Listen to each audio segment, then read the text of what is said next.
Imagine a man who cannot stop thinking about a woman he barely knows. She haunts his thoughts, her image following him into his dreams. She is not just a person to him, she feels like destiny, a force beyond reason.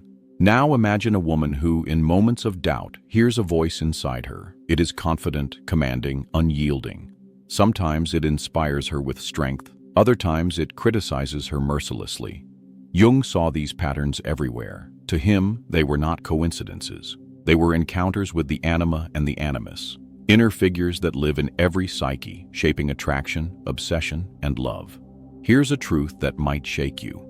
You don't fully choose your partners. Jung revealed that inner archetypes, the anima and animus, often make the choice for you. In this video, we'll discover how these forces work and how to take back your power in love. If you're ready to face the unconscious matchmaker, hit subscribe and join me. For Jung, the anima is the feminine aspect within a man's unconscious. She appears in dreams, myths, and fantasies as a woman, a muse, a temptress, a goddess, or a guide. She is not an invention of imagination. She is an archetype, a deep psychic force rooted in the collective unconscious. The anima represents everything the man represses in himself: emotion, intuition, vulnerability. And because he cannot see those qualities within, he projects them outward onto women he meets. That's why a man may fall in love at first sight, not with the woman herself, but with his anima reflected in her. The animus is the opposite, the masculine aspect within a woman's unconscious. He appears as a wise man, a judge, a warrior, or even a chorus of voices debating inside her mind. Like the anima, the animus is an archetype, embodying strength, authority, conviction. When undeveloped, he can become a tyrant, an endless inner critic telling her what she should do, who she should be.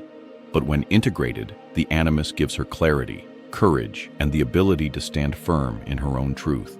Jung called these figures the inner contrasexual soul images. But beneath the technical term lies a haunting truth. Your unconscious already carries an inner lover. This inner lover whispers in your dreams. It chooses your attractions. It shapes your relationships. Often, you are not choosing your partners freely. The anima or animus is choosing them for you. And until you recognize this, you remain possessed by forces you cannot see. The anima and animus explain why people fall for the wrong partners again and again, why obsession blinds reason, why relationships feel faded, irresistible, even destructive. Because it isn't just you seeking love, it is your unconscious seeking its reflection.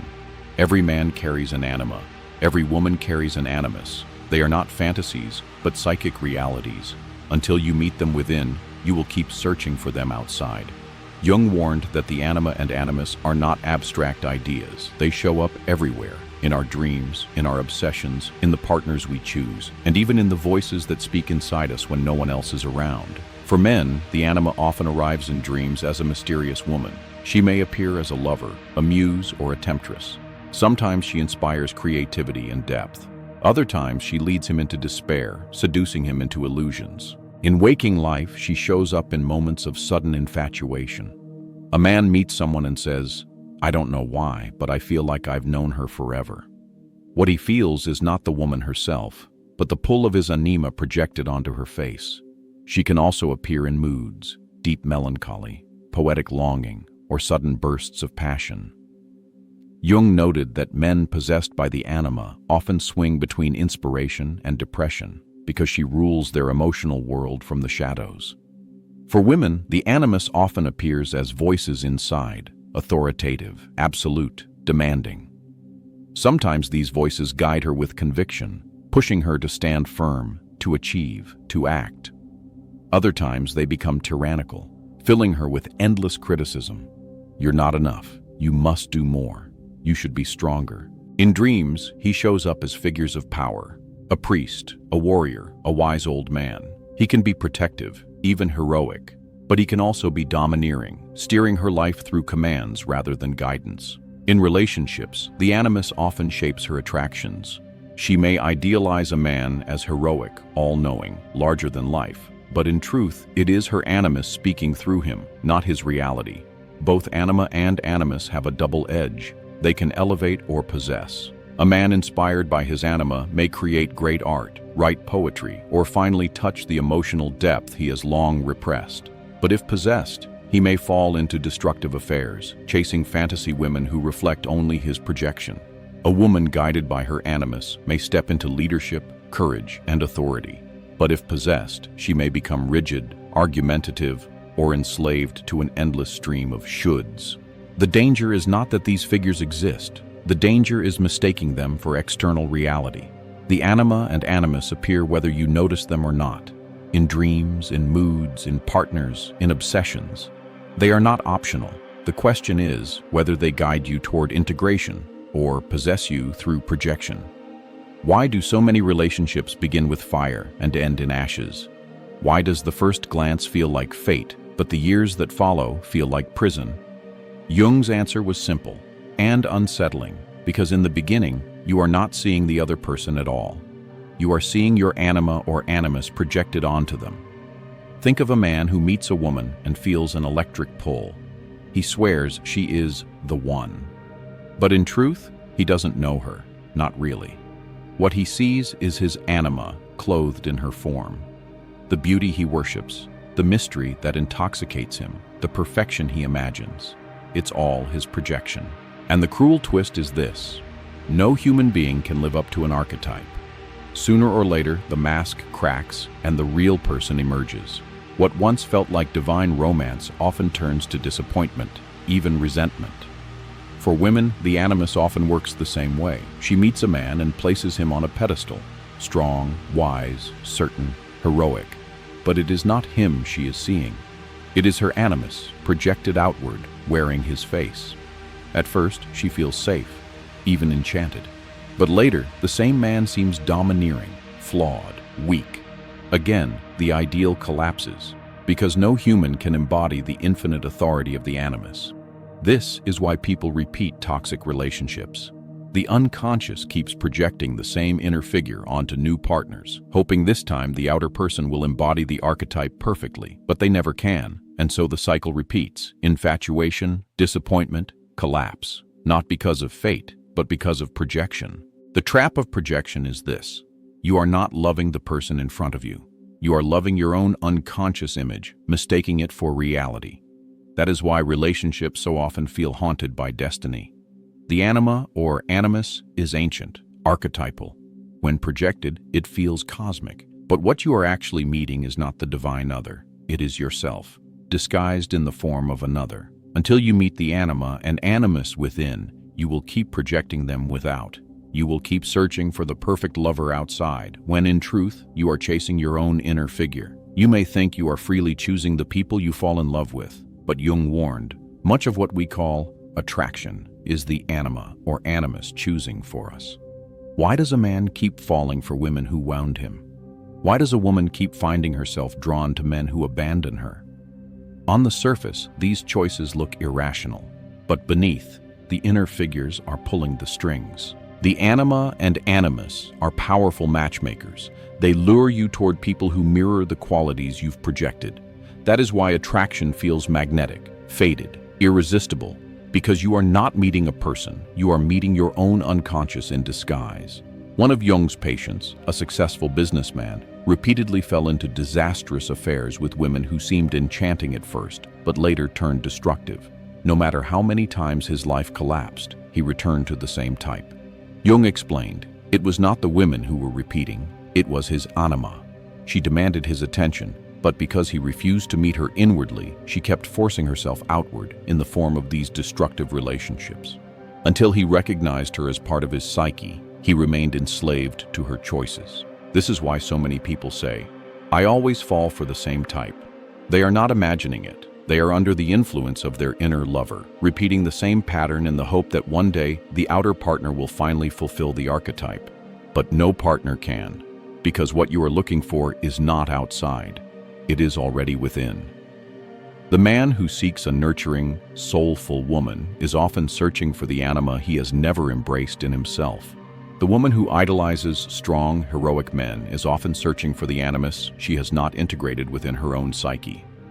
Until you recognize this, your relationships are not chosen freely. They are chosen by your unconscious. The anima and animus will keep choosing your partners until you face them directly. Until you meet the inner lover, you will keep repeating the outer pattern. Jung admired the anima and animus as bridges to the soul, but he also feared their power, because when they remain unintegrated, they do not guide, they dominate. They poison love. They turn inner archetypes into tyrants. For a man, the anima can be muse or destroyer.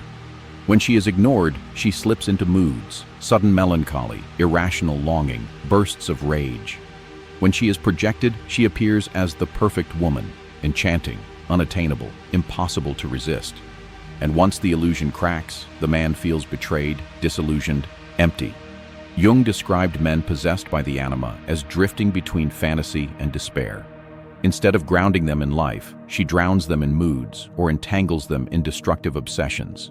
For a woman, the animus can inspire courage or enslave her mind. When unintegrated, he becomes a chorus of harsh inner critics, telling her what she should do, what she must achieve, how she will never be enough. These voices may push her into perfectionism, endless striving, or paralyzing self-doubt. In relationships, the animus projection can be just as destructive. Idolizing a partner at first, then condemning him when he fails to embody the impossible archetype. The inner tyrant makes intimacy nearly impossible because no human being can measure up to an eternal inner figure. Jung warned of possession when a person is no longer guided by the anima or animus but ruled by them. The man who abandons his life for fantasy women that reflect his anima, the woman who cannot rest because her animus constantly commands her, the lovers who destroy each other because they are not truly seeing each other at all, only projections colliding in a storm. In these cases, the archetype is not integrated, it has taken over. The danger is subtle. The anima and animus make illusions feel like destiny. You swear you found the one, but you're seeing your unconscious. You feel a calling or a command, but it may be the inner tyrant speaking, not your true self. Left unexamined, these figures do not lead you to wholeness. They enslave you to endless longing, obsession, or disappointment. The anima and animus are not always allies. When unintegrated, they are saboteurs. They do not just shape your love life, they can consume it. Jung never saw the anima and animus as enemies. Their danger lies in ignorance, not in their existence. For beneath their shadow lies their gift. They are bridges to the soul. For a man, the anima is not only a temptress, she is also his guide into depth. She draws him into feeling, imagination, and inner life. Without her, he risks becoming rigid, shallow, one-dimensional. The poets and artists of history often wrote of a muse, a mysterious feminine figure who inspired their work. Jung believed these muses were projections of the anima, offering men a doorway into creativity and soul. When integrated, the anima softens a man's heart. She allows him to feel without shame, to create without fear, to see beauty where once he saw only function. For a woman, the animus is not only a tyrant, he is also her strength. He gives her resolve, clarity, conviction. Without him, she risks being pulled endlessly by moods, unable to stand firm in her own ground. When integrated, the animus becomes a true ally. He provides structure without domination, courage without arrogance. He is the voice that says, "You can do this, you must speak, you must act." History is full of women who described an inner strength guiding them, a voice of certainty that carried them forward. For Jung, this was the animus at his best. Together, the anima and animus bring balance. The man learns that logic alone is not enough. He must feel, imagine, and love. The woman learns that emotion alone is not enough. She must act, speak, and stand firm. When these inner figures are integrated, relationships change too. Partners are no longer idolized or condemned as projections. They are seen as real people. Love becomes less about obsession and more about recognition. Jung sometimes described this integration as an inner marriage, the union of opposites within, masculine and feminine, logic and feeling, strength and tenderness.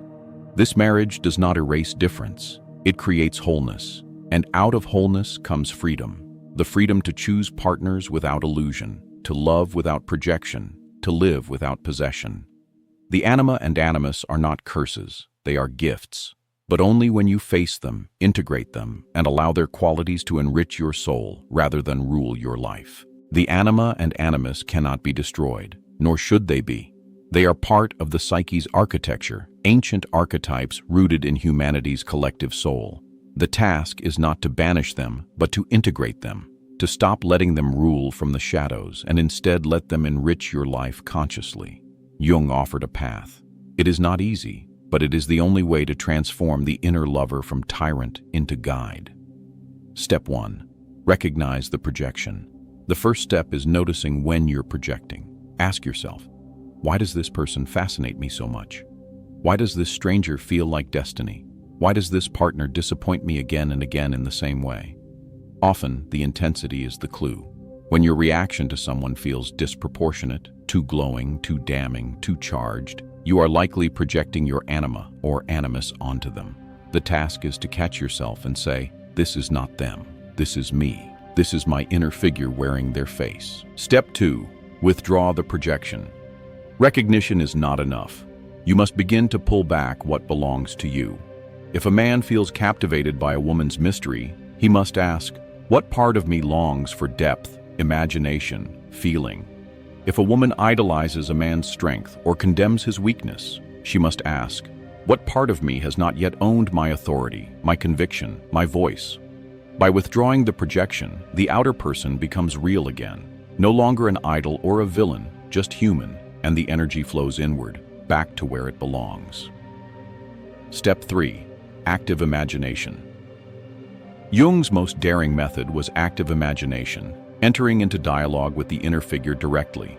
In a meditative state, you allow the anima or animus to appear. You let them speak, you ask them questions, you write down what they say. This is not fantasy. Jung insisted it is conversation with the unconscious. The anima may reveal why she torments you with longing. The animus may explain why he drives you with impossible demands. Through dialogue, you begin to understand them, and through understanding, you integrate them. Step 4. Live the qualities. The final step is to live out the qualities consciously. A man who embraces his anima stops seeking her in women. Instead, he expresses feeling, imagination, and vulnerability in his own life. A woman who integrates her animus stops idolizing or resenting men. Instead, she embodies strength, conviction, and clarity herself. In this way, the figures no longer possess from the shadows. They become inner allies, enriching life rather than distorting it. Integration is not a one-time event. It is a lifelong process of noticing projections, withdrawing them, and living consciously with the inner figures. But the reward is profound. You are no longer enslaved by unconscious archetypes. You choose your partners freely. You see others clearly. You love without illusion. Return now to the man haunted by the dream woman. For years he searched for her in every face, mistaking strangers for destiny, falling into affairs that burned him to ash. But one night, instead of chasing her outward, he turned inward. In active imagination, he asked her, "Who are you?" Her answer was devastating. "I am you. I am the soul you have never allowed yourself to feel." And in that moment, he realized he wasn't looking for her in the world. He was looking for himself. Now picture the woman tormented by her inner critics, her animus scolding her at every turn. For years, she thought those voices were truth. You're not enough. You must try harder. You must obey. But one day, she faced them. In her journal, she wrote, "Who are you really?" And the voices softened. They told her, "We are your strength. We are the power you never dared to own. We only shouted because you would not listen." For the first time, she no longer feared her animus. She claimed him. And with that, she claimed herself. This is what Jung meant by integration. The man no longer chased phantom women. The woman no longer bowed to phantom tyrants. They had met their inner lovers, not as enemies, but as guides. And only then did they see others clearly. No longer blinded by projections, they could finally love as two whole human beings, not as two unconscious archetypes colliding. Jung left us with a warning that is also a promise. Until you make the unconscious conscious, it will direct your life, and you will call it fate. For many, fate comes in the form of failed relationships, endless heartbreaks, obsessions mistaken for destiny. But for those who turn inward, who meet the anima and animus face to face, fate dissolves into freedom. You are no longer ruled by the inner lover. You walk beside them. Until you meet the anima and animus within, you will never see your partners clearly. But when you do, love becomes real, because you are no longer searching for yourself in someone else. If this opened something in you, subscribe to Factspire TV. Here, we do not flatter illusions. We strip the mask, face the shadow, and meet the archetypes within, so that love, life, and self can finally become real.